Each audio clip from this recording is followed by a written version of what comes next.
Okay guys, 20,000 രൂപ താഴെയുള്ള best phones എന്ന് പറഞ്ഞിട്ട് നമ്മളൊരു വീഡിയോ ചെയ്തിട്ടുണ്ടായിരുന്നു. അതിന്റെ താഴെ ഒരുപാട് പേരാണ് കമന്റ് ചെയ്ത് ചോദിച്ചിട്ടുള്ളത് 30,000 രൂപ താഴെയുള്ള ബെസ്റ്റ് ഫോൺ ഏതാണെന്നുള്ളത്. സോ ഈ വീഡിയോ അവർക്കുള്ളതാണ്. അത് മാത്രമല്ല, കംപ്ലീറ്റ്ലി പെർഫെക്റ്റ് ആയിട്ടുള്ള ഒരു ഫോൺ ഇല്ലാതെ നിങ്ങൾക്ക് അറിയാം. അതുകൊണ്ട് തന്നെ നിങ്ങളുടെ റിക്വയർമെന്റിന് അനുസരിച്ചിട്ടുള്ള ഒരു ഫോൺ ഈ വീഡിയോയിലൂടെ നിങ്ങൾക്ക് സെലക്ട് ചെയ്യാൻ പറ്റും.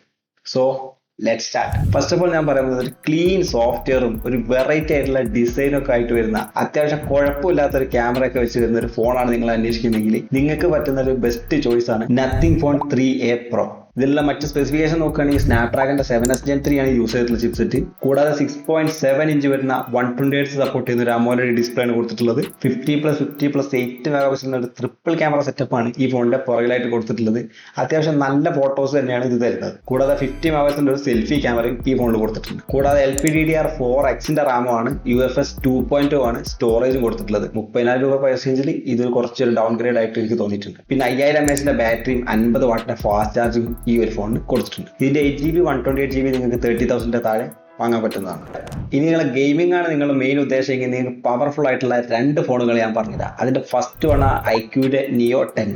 ഇതിന്റെ മെയിൻ പ്രത്യേകത ഇതിന്റെ പ്രോസസർ തന്നെയാണ്. സ്നാപ്ഡ്രാഗന്റെ 8S Gen 4 ആണ് ഇതിൽ യൂസ് ചെയ്തിട്ടുള്ള ചിപ്സെറ്റ്. നല്ല പവർഫുൾ ആയിട്ടുള്ള ചിപ്സെറ്റ് ആണ്. BGMI ഒക്കെ നിങ്ങൾക്ക് ഈസിലി 120 FPS നിങ്ങൾക്ക് സ്മൂത്ത് ആയിട്ട് കളിക്കാൻ പറ്റും കേട്ടോ.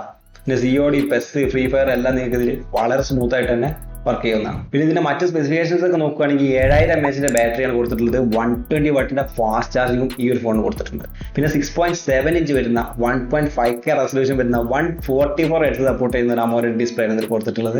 പിന്നെ LPDDR5X റാമും UFS 3.1ന്റെ സ്റ്റോറേജും ഈ ഒരു ഫോണിൽ കൊടുത്തിട്ടുണ്ട്. ഇനി ഇതിന്റെ ക്യാമറ ഡിപ്പാർട്ട്മെന്റ് നോക്കുകയാണെങ്കിൽ 50 മെഗാപിക്സൽ പ്ലസ് 8 മെഗാപിക്സലിന്റെ 2 ക്യാമറയാണ് പുറകിൽ കൊടുത്തിട്ടുള്ളത്. പിന്നെ 16 മെഗാപിക്സലിന്റെ ഒരു സെൽഫി ക്യാമറയും കൊടുത്തിട്ടുണ്ട്. ഇനി ഇതിന്റെ പോരായ്മയായിട്ട് എനിക്ക് എടുത്തു പറയാനുള്ളത് ഇതിന്റെ OS തന്നെയാണ്. ഇതിൽ ടച്ച് OS ആണ് യൂസ് ചെയ്തിട്ടുള്ളത്. സോ അത്യാവശ്യം ബ്ലോട്ട്വെയറും കാര്യങ്ങളൊക്കെ ആയിട്ടാണ് ഇതിൽ വരുന്നത്. നിങ്ങൾക്ക് എടുത്ത് റിമൂവ് ചെയ്യാൻ പറ്റുന്നതാണ്, എങ്കിലും അതൊരു പോരായ്മ തന്നെയാണ്. അത് മാത്രമല്ല, ഇതിൽ പിന്നെ IP65 മാത്രമാണ് സപ്പോർട്ട് ചെയ്യുന്നത്. ഈ 30,000 രൂപ താഴെയുള്ള മറ്റ് പല ഫോണുകളും IP68, 69 ഒക്കെ സപ്പോർട്ട് ചെയ്യുന്നുണ്ട്. സോ അത് നമുക്കൊരു ഡൗൺ ഗ്രേഡ് ആയിട്ട് പറയാൻ പറ്റുന്നതാണ്. ഇത് മാത്രമല്ല, പിന്നെ കോമൺ ആയിട്ട് എനിക്ക് പറയാനുള്ള ഒരു കാര്യം, നിങ്ങൾ ഫോൺ എടുക്കുമ്പോൾ ഇപ്പം മിനിമം 256GB എങ്കിലുള്ള ഒരു ഫോൺ തന്നെ എടുക്കാൻ ശ്രമിക്കുക. കാരണം അതൊരു ഫ്യൂച്ചർ പ്രൂഫ് ആണ്. നിങ്ങൾക്ക് കുറച്ച് കഴിഞ്ഞിട്ടാണെങ്കിൽ സ്റ്റോറേജ് അപ്ഗ്രേഡ് ചെയ്യാൻ തോന്നും. സോ ഇപ്പോൾ വരുന്ന ഒട്ടുമിക്ക ഫോണിലും മെമ്മറി കാർഡ് ഇടാനുള്ള സ്ലോട്ട് ഇല്ല. അതുകൊണ്ട് നിങ്ങൾ എടുക്കുമ്പോൾ തന്നെ 256GB വേരിയന്റ് ഉള്ള ഫോണുകൾ തന്നെ എടുക്കാൻ ശ്രമിക്കുക കേട്ടോ. ഇനി അടുത്ത് പറയാൻ പോകുന്ന ഫോണും ഇതുപോലെ തന്നെ പവർഫുൾ ആയിട്ടുള്ള ഫോണാണ് പോക്കോയുടെ F7. പോക്കോയുടെ F സീരീസ് നിങ്ങൾക്ക് അറിയാം, സ്നാപ്ഡ്രാഗന്റെ ചിപ്സെറ്റുമായിട്ടാണ് വരുന്നത്. സോ ഇതിലും യൂസ് ചെയ്തിട്ടുള്ള ചിപ്സെറ്റ് സ്നാപ്ഡ്രാഗന്റെ 8S Gen 4 ആണ്. ഇത് മാത്രമല്ല, ഇതിൽ കൊടുത്തിട്ടുള്ള LPDDR5X റാമിന്റെ കൂടെ UFS 4.1 ആണ് കൊടുത്തിട്ടുള്ളത്. iQല് UFS 3.1 ആണ്. സോ ഇതിന്റെ റീഡ് ആൻഡ് റൈറ്റ് സ്പീഡ് കുറച്ചുകൂടി കൂടുതലായിരിക്കും. അതുകൊണ്ട് തന്നെ നിങ്ങൾ ആപ്ലിക്കേഷൻ ഓപ്പൺ ചെയ്യുന്നതൊക്കെ കുറച്ചും കൂടി സ്പീഡായിരിക്കും. പിന്നെ ഇതിൽ എടുത്തു പറയേണ്ട ഒരു കാര്യം എന്ന് വെച്ചാൽ ഇതിന്റെ ബേസ് വേരിയന്റ് തന്നെ 12GB റാമാണ് കൊടുത്തിട്ടുള്ളത്. കൂടാതെ പിന്നെ 256GB അല്ലെങ്കിൽ 512GB ആണ് സ്റ്റോറേജ് വേരിയന്റും വരുന്നത്. ഇനി ഇതിന്റെ മറ്റ് സ്പെസിഫിക്കേഷൻസ് ഒക്കെ നോക്കുകയാണെങ്കിൽ 8.63 ഇഞ്ച് വരുന്ന 1.5K സപ്പോർട്ട് ചെയ്യുന്ന ഒരു OLED ഡിസ്പ്ലേ ആണ് ഇതിൽ കൊടുത്തിട്ടുള്ളത്. 50+8 മെഗാപിക്സലിന്റെ 2 ക്യാമറയാണ് പുറകിലും കൊടുത്തിട്ടുള്ളത്. പിന്നെ 7550 mAh ബാറ്ററി 90 വാട്ടിന്റെ ഫാസ്റ്റ് ചാർജിങ് ഈ ഒരു ഫോണിനുണ്ട്. ഇത് മാത്രമല്ല, ഈ ഒരു ഫോൺ IP69 സർട്ടിഫൈഡ് ആണ്. ഇനി ഇതിന്റെ പോരായ്മകൾ പറയാൻ നോക്കുകയാണെങ്കിൽ 2 കാര്യങ്ങൾ ഞാൻ പറഞ്ഞുതരാം.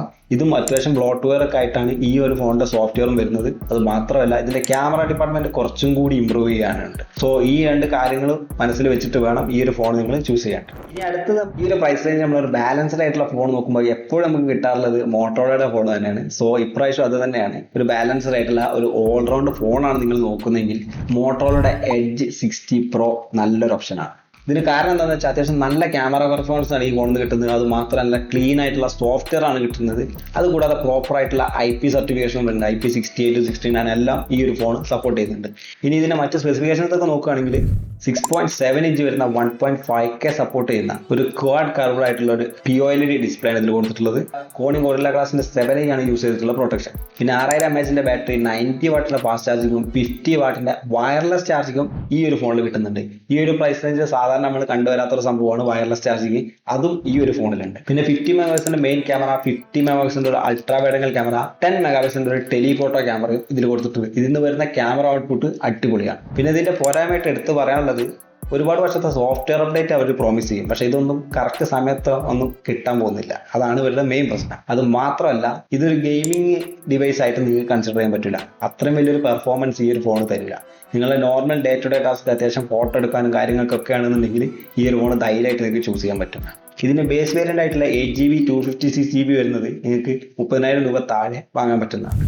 സോ ഈ പറഞ്ഞ 4 ഫോണുകളാണ് 30,000 താഴെ ഞാൻ ചൂസ് ചെയ്തിട്ടുള്ളത്. ഇത് കൂടാതെ നിങ്ങളുടെ അഭിപ്രായത്തിൽ ഏതെങ്കിലും ഉണ്ടെന്നുണ്ടെങ്കിൽ തീർച്ചയായിട്ടും നിങ്ങൾക്ക് താഴെ കമന്റ് ചെയ്യാവുന്നതാണ്. സോ മറ്റൊരു വീഡിയോ ആയിട്ട് വീണ്ടും കാണാം. ബൈ.